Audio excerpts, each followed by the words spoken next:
Okay, so now I'm going to take a look at a brand new series that has just been released on Stan here in Australia on the streaming platform.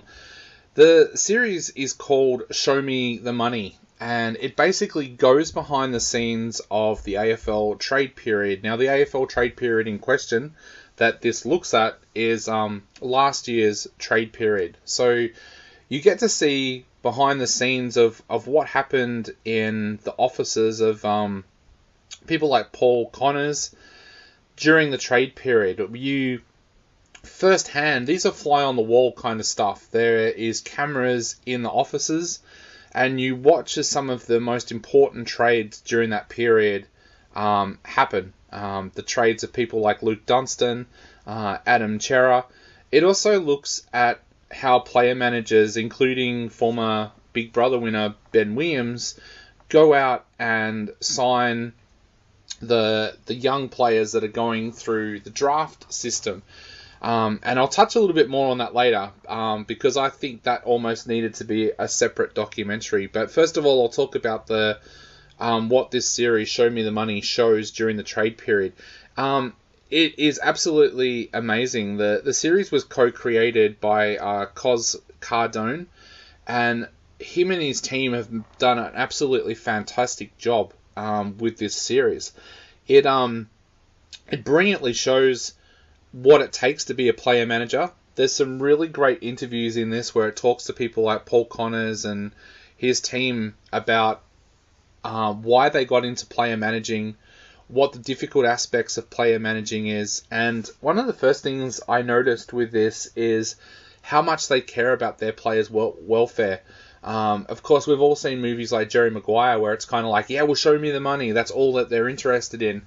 But this actually goes in deeper than that and shows the heartbreaking sides to it. So there's one of the players that's up for trade in this is Bobby Hill, who is seeking a trade from GWS back to Melbourne. And they touch on the family reasons of why he wants that trade.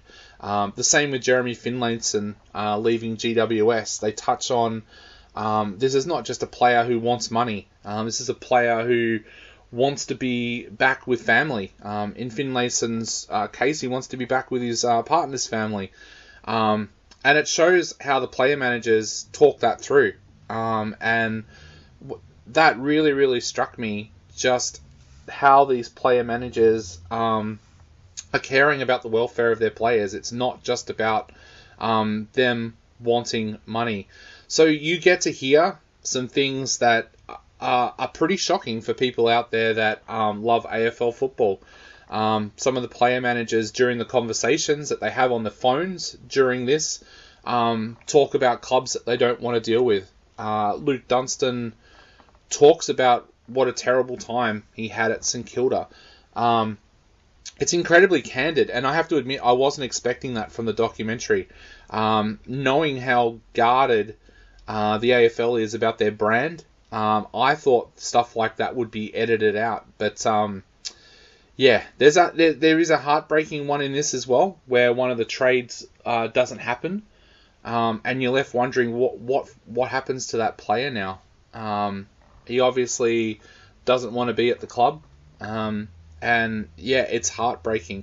Now, this is a 3-part documentary, and the last part looks at player managers signing young draftees who are going into the draft. And you get a great insight of what it is like for a young player whose name has been entered into the draft, and what an emotional time that can be for them and their family. And you get to see some amazing footage of being there in the family homes as people like Jason Horne-Francis are waiting to get drafted. And there's a couple of players that they actually focus on here where you're not sure if they're going to get drafted or not. So the footage could have gone either way.